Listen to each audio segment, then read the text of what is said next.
Gracias.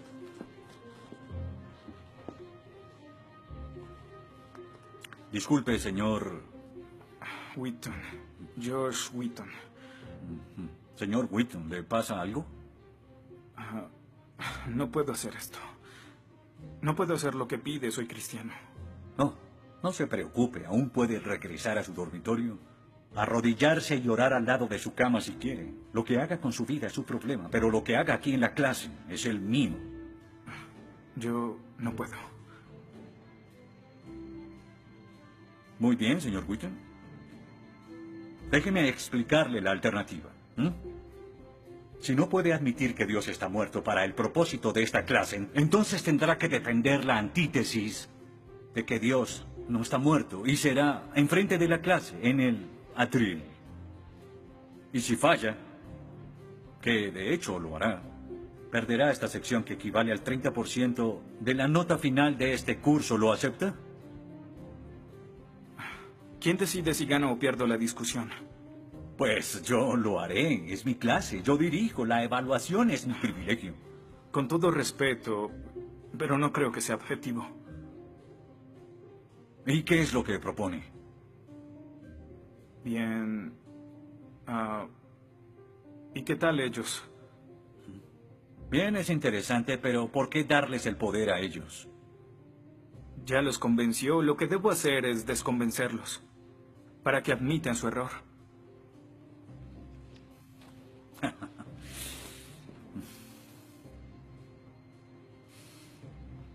Bien.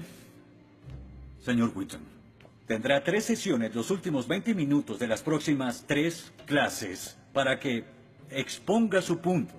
Le prometo que haré las menores interrupciones posibles. Puede pedir lo que quiera en la clase, pero no le daré más tiempo. Los ateos dicen que nadie puede probar la existencia de Dios. Y tienen razón. Pero yo digo que nadie puede refutar que Dios existe.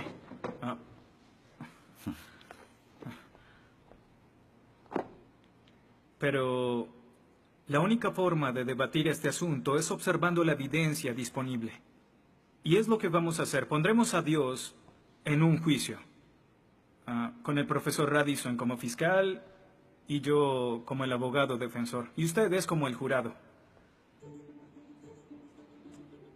La mayoría de cosmólogos están de acuerdo con que el universo empezó hace 13.7 billones de años en un evento conocido como la Gran Explosión.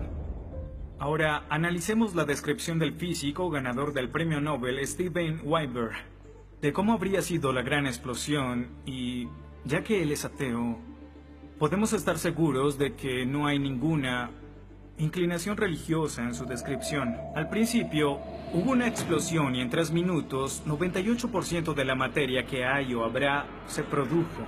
El universo apareció. Por 2500 años, la mayoría de científicos estuvieron de acuerdo con Aristóteles, con la idea de que el universo siempre ha existido sin inicio o final. Pero la Biblia no está de acuerdo. En 1920, el astrónomo belga Georges Lemaitre, teísta, que de hecho... ¿Qué es un teísta?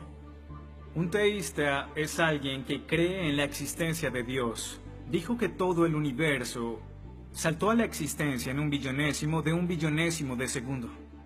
De la nada, en un inimaginable destello de luz. Así es como esperaría que el universo respondiera si Dios hubiera dado la instrucción en Génesis 1:3 que exista la luz. En otras palabras, el origen del universo apareció como se esperaría después de leer Génesis y por 2500 años.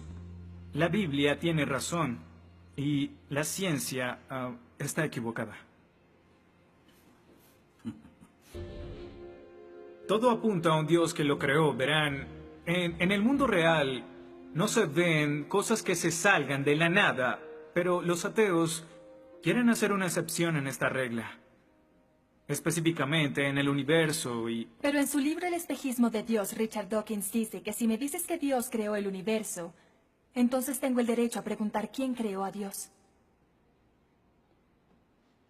La pregunta de Dawkins solo tiene sentido en términos de un Dios que ha sido creado. No tiene sentido en términos de un Dios no creado. que es la clase de Dios en el que creen, incluso dejando a Dios fuera de la ecuación, tengo el derecho de devolverle la pregunta al señor Dawkins y decir, si el universo te creó, ¿quién creó el universo?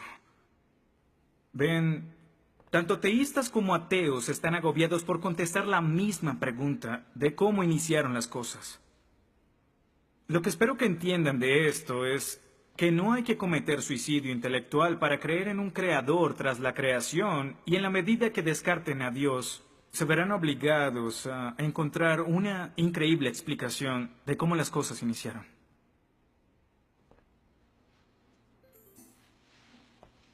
Me imagino que estás satisfecho con tu presentación. Veo que astutamente evadiste el hecho de que Stephen Hawking, el científico más famoso del mundo y no es teísta, recientemente estuvo a favor de un universo autodiseñado. No lo evadí, simplemente... Simplemente no lo sabías. Bien, veamos lo que el profesor Hawking, profesor lucasiano de física de Cambridge, quien ahora ocupa la silla usada por Sir Isaac Newton, tiene que decir sobre el origen del universo. Y cito: ya que hay una ley como la gravedad, el universo puede y se creará de la nada. Creación espontánea es la razón. Hay algo en lugar de nada. Por eso es que el universo existe. Nosotros existimos. No es necesario invocar a Dios para tener al universo en movimiento. Final de la cita. Nunca ibas a mencionar su comentario, pero su opinión se mantiene. ¿Qué respondes?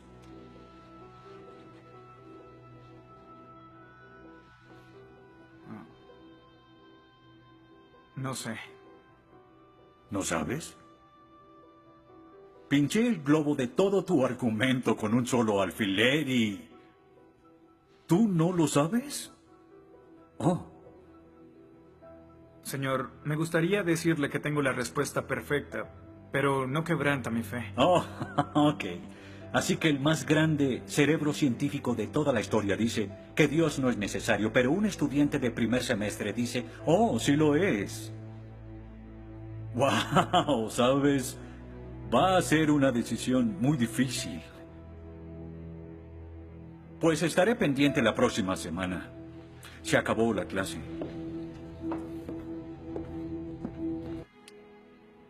Gracias a una ley como la gravedad, el universo puede y se creará de la nada. Y para ser honesto, no sabía cómo refutarlo. Después de todo, es cierto que Hawking es un genio. Pero el profesor John Lennox, quien enseña matemáticas y filosofía, ha demostrado que no hay ni uno ni dos, sino 3 errores de lógica en esa simple frase y se reduce a un razonamiento circular. Hawking básicamente está diciendo que el universo existe porque necesitaba existir, y como el universo necesitaba existir, se creó a sí mismo. Es como si les dijera que la carne enlatada es la mejor que haya existido porque en toda la historia no hay comida que sea mejor. Quizá me vean extraño y les digo que nunca he probado nada más. Y tienen razón, lo estoy ratificando. Pero cuando Hawking afirma que el universo se creó a sí mismo porque así debía ser, y luego dice que tiene una explicación de cómo y por qué fue creado, no reconocemos que está haciendo lo mismo. Pero así es. Continuando con Lennox, sandeces se quedan en sandeces, aunque sean dichas por un famoso científico. Y el público asuma que son declaraciones de la ciencia. Este es el tope de la arrogancia. ¿Me estás diciendo que tú, un estudiante, afirma que Stephen Hawking está mal? No. Lo que digo es que John Lennox, profesor de matemáticas y filosofía, encontró que las razones del profesor Hawking son incorrectas. Y si no soporta mi desacuerdo con Hawking, le sugiero que vaya a la página 5 de su libro, en donde insiste en que la filosofía está muerta. Y si está tan seguro de la infalibilidad de Hawking y la filosofía realmente está muerta, entonces no hay necesidad de esta clase. El mal. Se dice que el mal es el arma más potente del ateísmo contra la fe cristiana. Después de todo, la existencia del mal nos lleva a una pregunta. ¿Y si Dios es tan bueno y tan poderoso, ¿por qué permite que el mal exista? La respuesta a esto es muy simple. Libre albedrío. Dios permite que el mal exista por el libre albedrío. Desde el punto de vista cristiano, Dios tolera el mal en este mundo por un tiempo para que un día todos los que eligieron amarlo estén con Él en el cielo, apartados del mal, pero con el libre albedrío intacto. En otras palabras, la intención de Dios con el mal es destruirlo un día. Oh, qué conveniente. Un día me desharé de todo el mal del mundo, pero hasta ese momento tendrán que lidiar con las guerras, holocaustos, tsunamis, pobreza, hambruna y sida. Que se diviertan. Luego nos enseñará sobre el absolutismo moral. ¿Pero por qué no? El profesor Radisson, quien claramente es ateo, no cree en absolutismo moral, pero en su programa dice que planea hacernos un examen en la última semana. Apuesto a que si consigo una A en el examen haciendo trampa, inmediatamente empezará a sonar como un cristiano insistiendo que está mal hacerlo. ¿Y qué base tendría él? Si el propósito de mis acciones es lograr el éxito, entonces, ¿por qué no podría hacerlo? Para los cristianos, el punto de la moralidad, lo que constituye lo bueno y lo malo, es una línea directa que nos conduce hacia Dios. Oh, estás diciendo que necesitamos a Dios para ser morales, que una moral atea no es posible. No, pero sin Dios no hay una razón para ser moral, no habría un estándar para el comportamiento moral. Para los cristianos, mentir, robar, hacer trampa en un examen para lograr una calificación que no merezco está prohibido. Pero si Dios no existiera, según Dostoyevsky, este es el punto. Ahora, si Dios no existe, entonces todo es permitido. Y no solo es permitido, sino sin sentido. Si el profesor Radisson tiene razón, entonces nuestra lucha, nuestro debate, lo que decidamos aquí no tiene sentido. Nuestras vidas, nuestras muertes no serán diferentes a las de un pez dorado. Oh, qué ridiculez. Después de toda tu charla, ¿quieres decir que solo hay una opción? Creer o no creer. Así es. Eso es todo. De eso se trata todo. La diferencia entre su posición y la mía es que usted les quitó su elección. Les exigió que eligieran la casilla marcada con no creo. Sí, porque quiero liberarlos. Porque la religión es como un virus mental que los padres han heredado a sus hijos. Y el cristianismo es el peor de todos. Lentamente se mete en tu vida cuando estás débil, enfermo o indefenso. ¿La religión es una enfermedad? Sí. Sí, infecta todo. Es la enemiga de la razón. ¿Razón? Profesor, usted dejó la razón hace mucho tiempo. Lo que nos está enseñando aquí no es filosofía, ni siquiera es ateísmo. Lo que nos está enseñando aquí es antiteísmo. No es suficiente. Necesita que todos no creamos como usted. ¿Por qué no admites la verdad? ¿Quieres enredarlos en tu primitiva superstición? Lo que quiero es que tomen su propia decisión. Eso es lo que Dios No sabes quiere. cuánto voy a disfrutar reprobándote. Pero ¿a quién realmente quiere reprobar, profesor? ¿A mí? ¿O a Dios?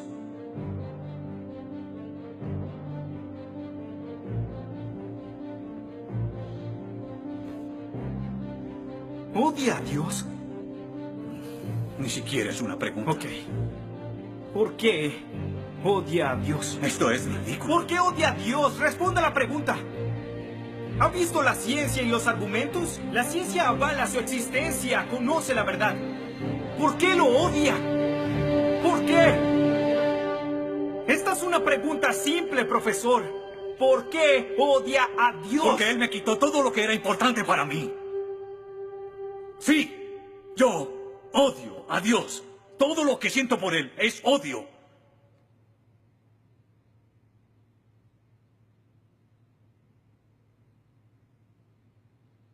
¿Cómo puede odiar a Dios si no existe?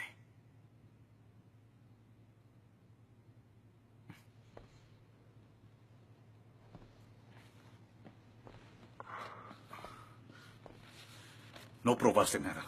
Quizá no.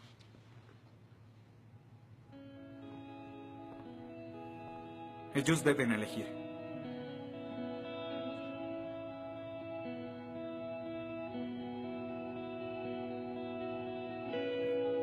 ¿Está Dios muerto?